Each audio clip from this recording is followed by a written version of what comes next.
जय श्रीमन नारायण। ए पर जे टिप्पणी हम करे जा रहल बा रामानुजदास श्रीमान गट्टू वेणुगोपाल स्वामी जी के द्वारा दिहल गयल बा। अध्याय 13 क्षेत्र क्षेत्रज्ञ विभाग योग श्लोक 21। पुरुषः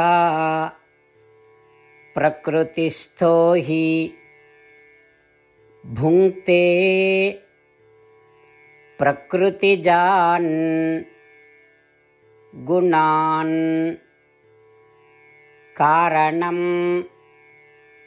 गुणसङ्गोऽस्य सदसद्योनि जन्मसु। ओम।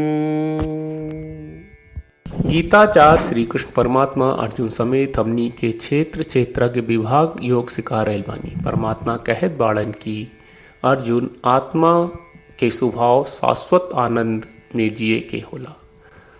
बाकी जब आत्मा ई शरीर में आवेला ता सत्व गुण रजोगुण और तमोगुण के प्रभाव से ओकरा सुख दुख के अनुभव होला। ई शरीरन में आला के बाद आत्मा के पता न चलेला कि ऊ कब से शुरू भइल। यही से एकरा के शाश्वत कहल जाला।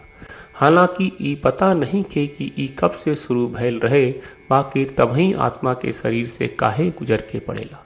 एकर जवाब ई बा कि शरीर में रहत घड़ी आत्मा के कुछ चीज से लगाव होकेला और ई कुछ चीज के इच्छा होकेला। वो सब इच्छा के पूरा करे खातिर शरीर के जरूरत होला। यही से आत्मा के आपन इच्छा के हिसाब से नीमन बा बुरा जन्म मिलेला। यही तरह से श्री कृष्ण परमात्मा बतावत बाड़न की हमनी के जौन नीमन बुरा जन्म मिलेला ऊ हमनी के इच्छा महत्वाकांक्षा और इच्छा के चलत होला। आई श्री कृष्ण परमात्मा के उपदेश के मनन करी हमनी के फेर से शरीर धारण करे से परहेज करी जा और ऐसन करत हमनी के संसारिक सुख के इच्छा न करी के चाहिए।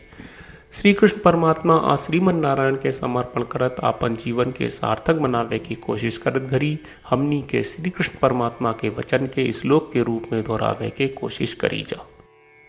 पुरुषः प्रकृतिस्थो हि भुङ्क्ते प्रकृतिजान् गुणान् कारणं गुणसङ्गोऽस्य सदसद्योनि जन्मसु।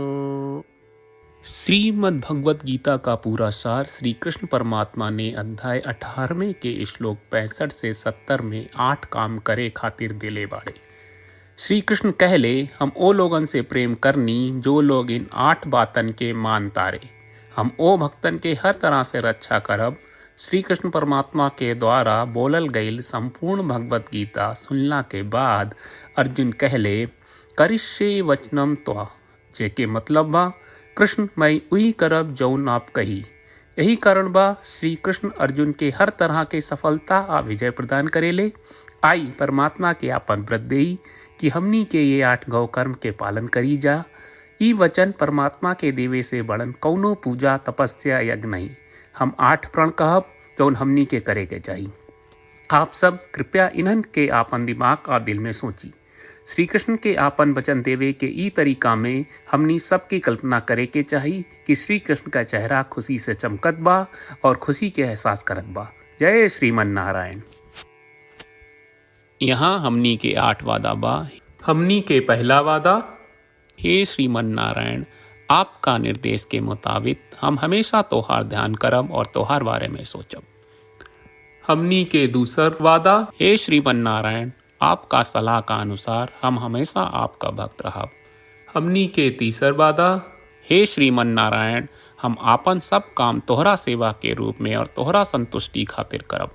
हमनी के चौथा वादा, हे श्रीमन नारायण जैस की आप माने के कहले रहलू हमरा बहुत विश्वास बा कि हम आपके होई और हम हमेशा आपन दोनों हाथ जोड़ के आपके नमस्कार करब और आपकी पूजा करब।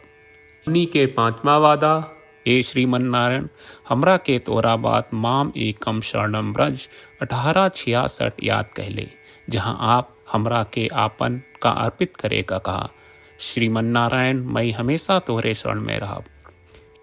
हमनी के 6वां वादा, हे श्रीमन नारायण हमरा के तोहरा बात माँ सुचहा 1866 याद कहले कि आप हमनी के शोक ना करे का आश्वासन दे रहे बड़े, हम अब और शोक ना करब। हमनी के 7वां वादा, हे श्रीमन नारायण आपने हमरा खातिर श्रीमद् भगवत गीता के वितरण करके हम सबके कृपा कहले और आशीर्वाद दहले बा। हम वादा करत बानी कि रोजाना कम से कम एक श्लोक पढ़ब या सुनब। हमनी के 8वां वादा। हे श्रीमन नारायण, आप गीता के पूरा मानवता तक ले गयलू। हम गीता में आपके दिव्य वचन के उन भक्तन तक पहुँचावे के प्रयास करब जे गीता से अपरिचित बा। हे श्रीमन नारायण, हम उई करब जौन तू करे का कहब। हम ऐसन व्यवहार करब जैसन आप चाहत बानी और हम खाली आपका खातिर काम करब। श्रीमन नारायण के रोज आपन वचन देहल कि हम ओइस करब जैस आप कहत बानी, ई अपने आप में बड़न पूजा बा। श्रीमन नारायण, करशे वचनम त्वा। श्रीमन नारायण, हम तोरे निर्देश के मुताबिक काम करब। सर्वम श्री कृष्ण अर्पणम अस्तु। जय श्रीमन नारायण। पुरुषः प्रकृतिस्थो हि भुङ्क्ते प्रकृतिजान् गुणान् कारणं गुणसङ्गोऽस्य सदसद्योनि जन्मसु। ॐ पुरुषः प्रकृतिस्थो हि भुङ्क्ते प्रकृतिजान् गुणान् कारणं गुणसङ्गोऽस्य सदसद्योनि जन्मसु। जय श्रीमन नारायण। सब भक्त लोगों से विशेष अनुरोध बा, जीवन में हर चीज में हमनी के तत्कालिक और प्रभावशाली परिणाम की अपेक्षा रहेला। एकरा खातिर आइए रोजाना 1 मिनट के समय निकालल जाए और नारायण आश्रम पढ़ल जाए। नारायण आश्रम प्राप्त करे खातिर नारायण आश्रम वेबसाइट पर जाई, जो www.narayanashram.org है, और पंजीकरण में आपन नाम और ईमेल दर्ज करी। आपके द्वारा प्रदान कईल गई ईमेल पर आपका एक नारायण आश्रम PDF प्राप्त हुई। PDF में एक रामायण श्लोक, एक गीता श्लोक और एक विष्णु नामम बा। ये तीनों के मिल के नारायण आश्रम कहल जाला। हर व्यक्ति के ये श्लोक के अलग अलग संयोजन मिलेला।